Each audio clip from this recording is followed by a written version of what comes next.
You're standing in the stone corridor of a Roman temple. The air smells like incense and copper. Behind you, wedding music still echoes from the forum above. Laughter drums the celebration of your new marriage. But down here, beneath the temple of Bona Dea, there is only silence. The priestesses who escorted you won't meet your eyes. They've done this before, many times. The door ahead is carved with symbols you were taught, meant fertility, protection, divine blessing. Your mother kissed your forehead this morning and whispered, "Be brave. You didn't understand then. You do now." The door opens. Before we go any further, drop a comment telling me where in the world you're watching this from. I'm constantly amazed that a story this deeply buried can find its way to you, wherever you are. This is Rome, sometime between 300 BCE and 200 CE. The marriage you just celebrated was legal, sanctioned, blessed by your family and the Senate. But what happens in the next few hours isn't in the wedding songs. It's not in the poetry or the public records. It's in the gaps, the silences between words and legal texts, the names carved in hidden places, the medical advice written for husbands who might notice something is wrong. For nearly 2,000 years, this practice existed at the intersection of law, religion, and systematic control. And Rome did everything in its power to make sure you would never hear about it. The ritual had a name, though it was rarely spoken aloud. In legal documents it appeared as purificatio ante nuptiis, purification before marriage. In whispered conversations it was called deditio diem, the offering to the gods. What it actually was beneath the religious language and legal justification was a mechanism that allowed priests to claim access to a woman's body before her husband, framed as sacred obligation. The evidence for this practice isn't speculative folklore or sensationalized myth. It appears in fragments of Roman law, in the architectural design of temple chambers, in medical texts that address its physical aftermath, and in the desperate attempts of a few writers to name what everyone else refused to acknowledge. The legal foundation was embedded in Roman marriage law itself. When a woman married, she transferred from her father's patria potestas, his absolute authority, to her husband's manus, his legal control. But Roman religion operated on transactional logic. Every major life transition required divine approval, purchased through offering. Harvest required grain sacrifices. Military victory required animal blood. And marriage, the transfer of a woman from one man's authority to another, required her purification. The law was explicit, preserved in fragments of the 12 Tables, Rome's oldest legal code. No bride of proper family shall complete marriage rites without purification by the appointed servants of divine will. Appointed servants. That's what they call the priests of Bona Dea, the good goddess, whose cult controlled female fertility rites. What the law didn't specify, what it deliberately left vague, was what purification meant. That vagueness was the weapon. It created space for interpretation, for tradition, for practices that could be defended as religious necessity, even when they looked exactly like assault. Archaeological evidence tells us what the legal texts won't. Excavations beneath the Temple of Bona Dea on Rome's Aventine Hill, conducted between 2001 and 2003, revealed a series of underground chambers. Not crypts, these rooms had no burial remains. Not storage, they contained stone platforms, drainage channels carved into floors, and heavy doors with locking mechanisms that operated from the outside. One chamber remained almost perfectly preserved. On its walls, scratched into stone in hundreds of different hands, were names: Julia, Cornelia, Flavia, Tertia, Marcella, all women's names. Next to each name, a date. The British archaeologist Catherine Johns spent 3 years cross-referencing these dates with recorded Roman weddings from surviving family archives. The correlation was exact. These were brides, and this chamber was where they were brought after their wedding ceremonies before returning to their husbands. Here's how the ritual worked in practice. After the public wedding ceremony, the conferratio, with its prayers and symbolic bread-breaking and witness signatures, the bride was escorted not to her new home, but to the temple, not by her husband. He was forbidden from accompanying her. Instead, older women, matrons, who had themselves undergone the ritual, led her down stone steps into darkness. The bride's family waited above.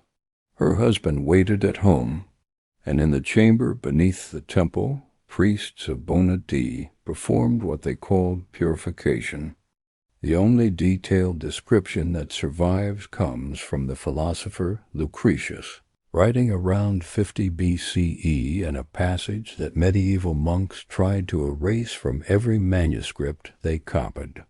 We have it only because a single uncensored copy was discovered in 1417, hidden in a monastery library. Lucretius wrote, "What is called sacred in the rites of Bona Dea is terror wearing ritual's mask. What priests claim to offer to gods, they take for themselves, and the law names this theft divine to keep it protected." Think about the machinery that made this possible. You're a father in Rome. Your daughter is 16. You've arranged an excellent marriage, good family, political connections, financial security. You know about the purification ritual. Every Roman father knows, but you can't refuse it. To refuse would be to declare the marriage invalid, to mark your daughter as impious, to invite legal consequences and social exile. A system has built perfect insulation against resistance. It's not abuse if it's religious tradition. It's not assault if it's divine law. It's not a crime if the state itself mandates it. And your daughter can't speak about it afterward, because Roman law specifically forbids women from revealing details of sacred mysteries. The Lex Voconia, passed in 169 BCE, made disclosure of religious rites a capital offense for women. The punishment was exile or execution for impiety. This is why the historical record is so fragmented. The victims were legally silenced. The perpetrators called it holy. And the men who wrote Roman history were either participants or beneficiaries of the system that protected it. But silence isn't the same as erasure. People find ways to testify even when speech is forbidden. In 1924, archaeologists excavating a villa in Pompeii found a room that had been deliberately sealed before the eruption of Vesuvius, walled up with careful brickwork, not buried by ash. Inside was a fresco showing a wedding procession. Standard iconography: the bride in white, the groom in toga, attendants carrying torches. But in the background, barely visible unless you looked closely, was another scene. A woman being led down steps by robed figures. Her face turned back toward the viewer, her hand reaching toward a man who wasn't following. The detail in her expression was extraordinary, far more care and skill than the artist used on the primary figures. Someone painted this, then hid it, hoping it would survive to be seen. Its documentation, its testimony carved in plaster instead of carved in words. The practice continued for centuries because it was protected by the same forces that protected all systemic abuse: tradition, authority, and the claim that questioning it was itself impious. But in 186 BCE, something threatened to crack it open. A Roman woman named Hispala Phocenia came forward to the consuls with detailed testimony about the Bacchanalia, secret religious rituals that had been operating in Rome for decades. Her account, recorded by the historian Livy, described systematic sexual abuse disguised as sacred rites. Young men and women taken to underground chambers, assaulted by priests, silenced by religious law. The Senate was horrified. They launched investigations. They arrested hundreds. They executed the cult's leaders. They passed the Senatus Consultum de Bacchanalibus, one of the most restrictive religious laws Rome ever enacted. It looked like accountability. It looked like the system might actually protect victims. But here's what happened when women tried to bring testimony about the marriage purification ritual during those same investigations. The consul Spurius Postumius Albinus refused to hear it.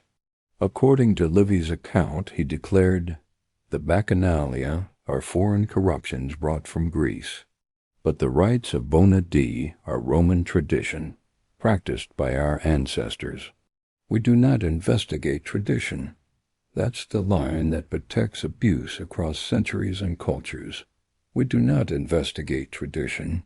As long as something can claim antiquity, it becomes immune to scrutiny." Several women who persisted in trying to testify were warned they would face charges of impiety. One woman, her name wasn't recorded, which tells you everything about who gets remembered, refused to be silenced. She stood in the Forum Romanum and described publicly what had happened to her in the chamber beneath the temple. She was arrested within hours, charged with public obscenity and revealing sacred mysteries, exiled to Sicily with orders never to speak to Roman citizens again. She disappeared from history, but she left something behind. In 1964, during excavations near the Forum, archaeologists found graffiti scratched into stone, dating to approximately 180 BCE, just 6 years after the Bacchanalia scandal. It's crude Latin, carved with something sharp, probably done quickly. It reads, "Traditio est, quod monstros nominant sceleris sua, dum nemo resistat." Tradition is what monsters call their crimes when no one stops them. Someone risked everything to leave that message. Someone knew they'd be caught if seen. They did it anyway. The ritual didn't end because Rome suddenly developed moral clarity. It ended because wealthy families found a workaround.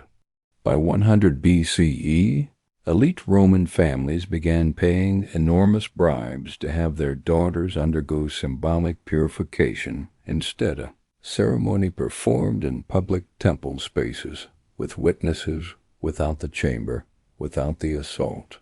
The priests accepted these payments, of course they did, because it was never actually about religious necessity. It was about power and access, and once that could be purchased differently, the religious justification collapsed. Juvenal, the satirist writing around 100 CE, noted bitterly, "The poor still offer their daughters to the old gods in the old ways. The rich offer gold instead. Even the gods prefer money to virtue now." The system adapted. Among wealthy families, the practice largely stopped by the 1st century CE, but it continued among families who couldn't afford the bribes for another 100 years. It didn't end because anyone in power decided it was wrong. It ended because elite men decided they didn't want it happening to their daughters. As long as it was someone else's daughter, it was tradition. For centuries after, classical historians dismissed or minimized the evidence. They called the sources fragmentary, unreliable, probably exaggerated. They suggested maybe it was all symbolic metaphorical purification, nothing physical. They did everything except investigate what actually happened. Because acknowledging this practice means acknowledging that Rome, the foundation of Western law and civilization, embedded systematic sexual abuse into its most sacred institutions. It means admitting that Roman marriage wasn't a contract between equals, but a transaction that included state-sanctioned assault as a legal requirement. That's uncomfortable. So scholars looked away.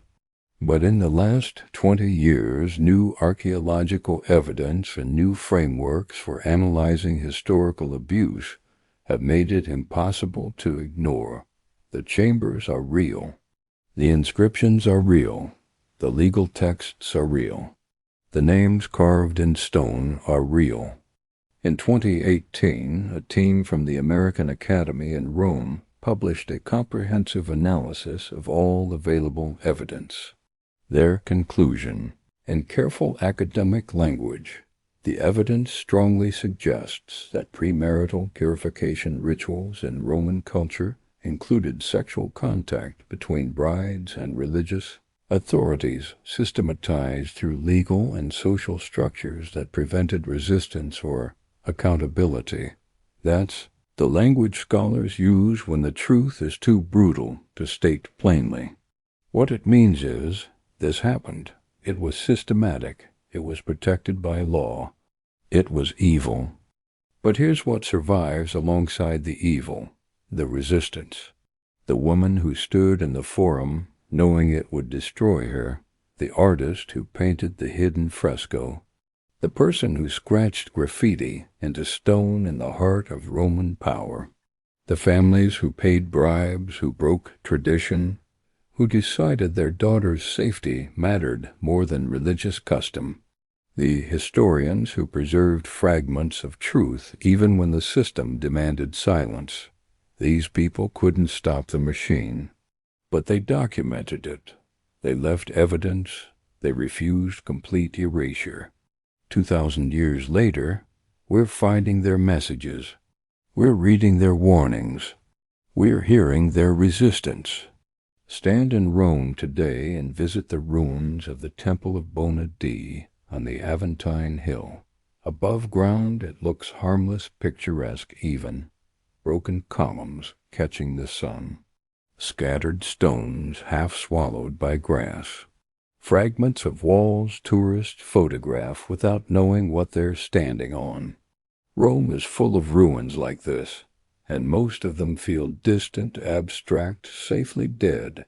But this place is different, because if you look closely, if you know where to go, you can descend.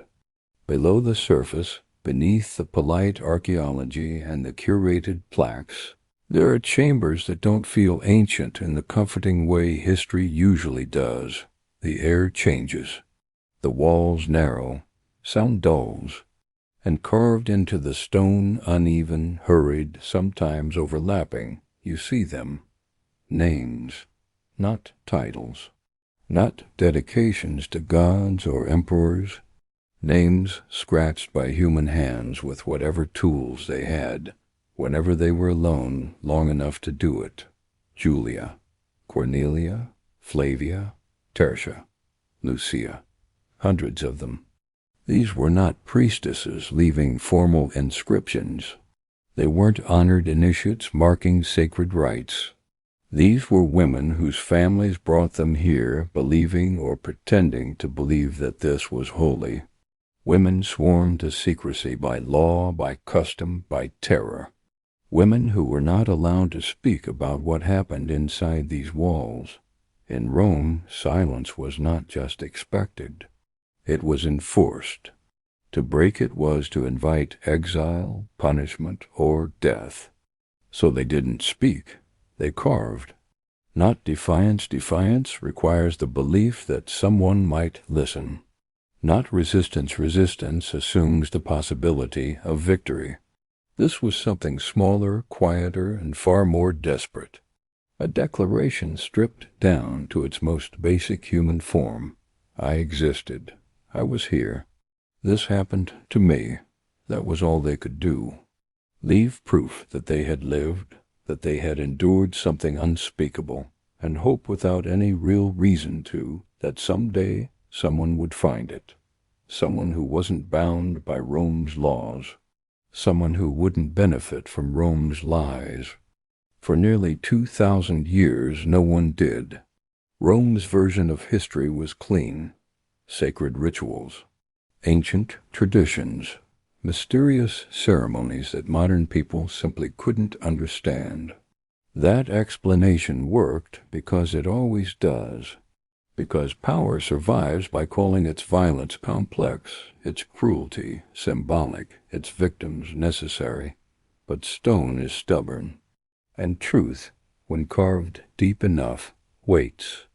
We found them. Archaeologists didn't set out looking for testimony. They were looking for foundations, dates, architectural phases. What they uncovered instead was evidence raw, unfiltered, impossible to mythologize. Names scratched at eye level. Names clustered together as if carved during the same moments. Names repeated as if someone returned to carve again or wanted to be sure they were seen. We understand now what Rome never wanted to admit. These women were not passive participants in sacred mystery. They were survivors operating within a system designed to erase them completely. And carving their names was not silence. It was the only language Rome hadn't yet taken from them. Their names are still on the walls. They are no longer waiting for acknowledgement. They have it now. Not as voiceless victims frozen in tragedy, but as people who left evidence, as witnesses who understood that memory could outlive law, as women who refused to let Rome decide that their suffering would vanish simply because it was inconvenient. Their survival wasn't dramatic. There were no revolts, no trials, no confessions dragged into daylight. Rome was too powerful for that. Instead, their resistance took the shape of endurance. Their testimony was slow, patient, geological. It waited out emperors, churches, renaissances, and modern denial. Their names survived Rome's empire. Their testimony survived Rome's laws. Their resistance survived 2,000 years of institutional silence. And that survival forces a question that Rome never had to answer honestly. The question is no longer whether it happened. That debate is over. The stone has spoken. The real question is what we do with the traditions we've inherited but never examined. How many practices across cultures were abuse disguised as holiness? How often has authority hidden violence behind ritual, demanded silence in the name of sanctity, and called obedience faith? The machinery is always the same. Tradition plus authority plus enforced silence. It doesn't belong to Rome alone. It appears everywhere in different languages, under different gods, in different centuries. Change the names, change the costumes, change the architecture, and the structure remains intact. Rome could never answer whether its sacred traditions were moral, because morality threatens power. The question is whether we can answer that now, whether we are willing to interrogate what we've been taught to revere, whether we recognize that age does not equal innocence and survival does not equal virtue. The chambers beneath the temple of Bona Dea are still there. The names are still carved in stone. The evidence survived. And so did the warning. Tradition is what monsters call their crimes when no one stops them. These women remembered. They recorded. They refused to disappear. And now, after 2 millennia of carefully maintained silence, we finally hear them, not through myth, not through Rome's sanitized histories, but through the simplest, most human message imaginable, carved into stone, by people who knew they might never be believed, yet carved anyway. They were here. This happened, and now it cannot be erased.